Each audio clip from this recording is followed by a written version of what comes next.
नमस्कार। शिक्षा समाचार में आप सबों का स्वागत। अब रोजाना एक बुलेटिन शिक्षा पर रहेगा ही।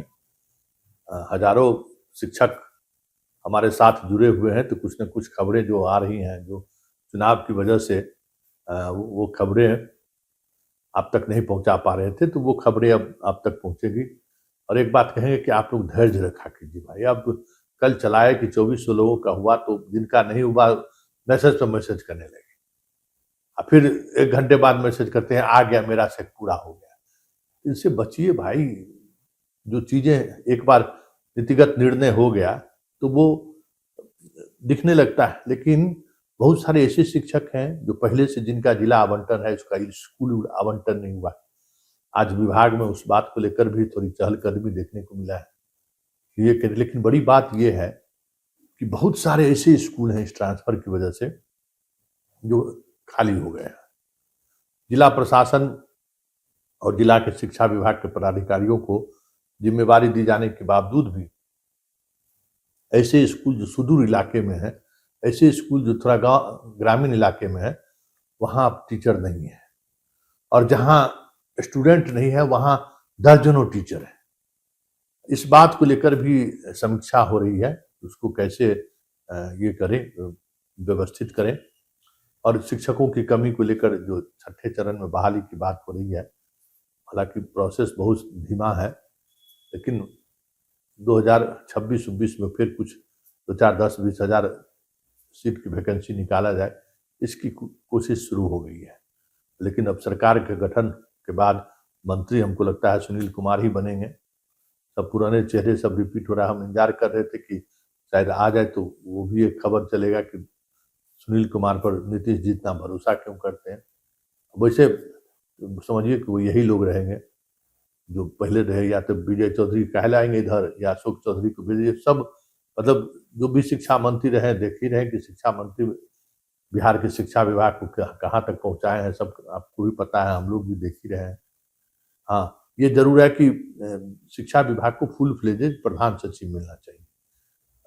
2 जगह समान प्रशासन विभाग का भी और शिक्षा विभाग का जो प्रधान सचिव एक ही रहे, उससे थोड़ी कठिनाइयां जरूर हो रही है। हालांकि सेक्रेटरी के आने से कुछ काम में तेजी आई है, लेकिन बहुत सारी चीजें ऐसी हैं जो जो गड़बड़ियां दूर नहीं हो पा रही हैं, और इसका असर एजुकेशन सिस्टम पर पड़ रहा है। लेकिन इस बीच एक और खबर है। खबर ये है कि तबादला तो सिद्धार्थ जी कर दिए, उसमें बहुत सारे ऐसे तबादले हुए हैं जिसमें कोई नियम का पालन नहीं हुआ है। हजारों हजार ऐसे शिक्षक हैं, तो उसके खिलाफ जो समान प्रशासन विभाग का जो अपीलीय बोर्ड है, जिसको सेमी जुडिशियरी पावर रहता है, वहां लगातार आज तीसरे बार शिक्षा विभाग के निदेशक उपस्थित नहीं हुए। अब 26 तारीख को डेट दिया गया है, इसी महीने को। अगर उस दिन अगर शिक्षा विभाग के निदेशक उपस्थित नहीं हुए तो फिर ये मामला हाई कोर्ट जाएगा। और तथ्यों के साथ जो अपील की गई है, उसमें तबादले में किस तरीके से नियमों की अनदेखी की गई है, राइट टू एजुकेशन एक्ट का किस तरीके से वायलेशन हुआ है, किस तरीके से छात्र और शिक्षक के अनुपात को तोड़ा गया है, किस तरीके से जेंडर के आधार पर, मतलब महिला और पुरुष के आधार पर तबादला किया गया है। जेंडर बायसनेस को संविधान रोकता है, तो वहां भी उस बात का कई चरण में उसको किस तरीके से वायलेशन हुआ है, इसको लेकर लगातार ट्रिब्यूनल में पिछले 3 महीने से डेट आ रहा था। ये आखिरी डेट ट्रिब्यूनल ने दिया है। मतलब साफ है कि इस मामले में शिक्षा विभाग कहीं न कहीं घिरती हुई दिख रही है। पूरे तबादले प्रोसेस ने राइट टू एजुकेशन सिस्टम के उस तमाम प्रावधानों को ध्वस्त किया है जिसमें छात्र को एक प्रोटोनेज मिलता है, एक अधिकार मिलता है पढ़ाई के लिए, शिक्षा के लिए। वो कहीं न कहीं टूटता हुआ करी दिख रहा है। स्कूल से ट्रांसफर हो गया, वहां शिक्षक आए नहीं। जहां स्टूडेंट नहीं है वहां शिक्षक है, जहां स्टूडेंट है वहां शिक्षक नहीं है। एक एक विषय के 2-2, 3-3 शिक्षक आ गए हैं। किसी स्कूल में एक विषय का शिक्षक नहीं है। तबादले के नाम पर कई तरह के फर्जीवाड़े डॉक्यूमेंट्स का इस्तेमाल किया गया है। बीमार नहीं है, कैंसर नहीं है, उस नाम पर भी तबादले ले लिए हैं। मतलब बहुत सारी शिकायतें हैं और लगभग कई साक्ष्य आवेदनकर्ता ने उस ट्रिब्यूनल को दिया है कि किस तरीके से मनमानी हुई है।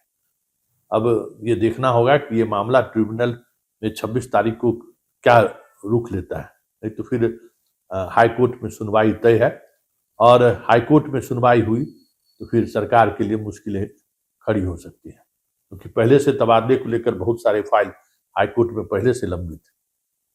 वो फाइल पर इस फाइल के पहुंचने के बाद बहुत सारी चीजें अचानक ये खड़ी होगी और इसके लिए सरकार को मुश्किल है। वैसे जो राज्य सरकार ने चुनाव से पहले जो घोषणा किया था समान ये वेतन संरक्षण का, तो अभी तक हम कल देखे थे कि भाई कोई ऐसा कोई जिला है जहां वेतन संरक्षण को लेकर कोई परेशानी हो रही हो। अगर ऐसा कुछ हो तो आप हमें जरूर इत्तला कीजिए, उस बात को लेकर आगे बढ़ेंगे। वैसे जो ऐसे शिक्षक जो पहले से शिक्षक थे, मतलब नियोजित शिक्षक थे, बीपीएससी में शिक्षक बने, उन्हें भी वेतन संरक्षण का लाभ मिले और उन्हें भी वरीयता का लाभ मिले, ये विभाग को नए तरीके से सोचना चाहिए। और सेवा निरंतरता को लेकर तो लड़ाई आप लोगों को लड़नी है। अगर इस तरीके की चीजें नहीं होती है तो फिर court, high court, supreme court तो आप लोग देखा हुआ है, वो करते चलिए, उसका नतीजा जो भी हो, लेकिन इन बिंदुओं पर मजबूती से लड़ाई लड़ने की जरूरत है। वैसे तमाम लड़ाई में जो मूल चीज है कि छात्रों को नुकसान हो रहा है। महिलाएं अपने घर चली गई, अपने बच्चों और पति सास ससुर के बीच वो पहुंच गई, लेकिन स्कूल, जिस स्कूल में उन्हें नौकरी मिली, जिस आधार पर नौकरी मिले, आज वो स्कूल सूना है। आज वहां शिक्षिका नहीं है, शिक्षक नहीं है। मतलब समझ जाइए कि बच्चे सुबह किसी तरीके से स्कूल जाते हैं, एक दो टीचर हैं, स्कूल को संभालने की कोशिश करते हैं, फिर बच्चे दोपहर बाद टिफिन में जाते हैं तो फिर लौट कर आते हैं। हाई स्कूल की स्थिति देख ही रहे हैं कि हाई स्कूल में सिर्फ अटेंडेंस बन रहा है, छात्र पढ़ने के लिए नहीं जा रहे हैं। ये साफ सभी जिलों से ये खबरें आ रही हैं। शहर के स्कूलों में पोस्टिंग की बात तो पटना में देख लिए कि किस तरीके से अंडर टेबल बड़े स्तर पर हजारों शिक्षकों की ट्रांसफर पोस्टिंग हो गई। तो इसको लेकर भी शिक्षकों में मरमरिंग है, कई तरह की चीजें चली आ रही है अब, और कहीं कहीं वेतन नहीं मिल रहा है। शिक्षक सोशल मीडिया पर कुछ लिख दिया तो उस पर कार्रवाई कर दे रहे हैं। पटना के वो किरानी है विभाग में, वो वेतन संबंधित मामलों को देखता है, उसकी मनमानी इतनी है कि मत पूछिए। मतलब किसी भी हद तक वो जाने को तैयार रहता है। टीचर लोग बेचारा करे तो करे क्या। तो जब एक बात तो है, जब तक ये चीजें ठीक नहीं होगी, भ्रष्टाचार जिस तरीके से चरम पर है, अराजकता की तरफ बिहार बढ़ रहा है, और जो स्थिति 6 महीना पहले सरकार की रही है, अगर वही स्थिति बनी रह गई तब तो समझिए कि इस प्रदेश में क्रांति होगी, नहीं तो फिर इस प्रदेश को बर्बाद होने से, लूटने से कोई रोक नहीं सकता है।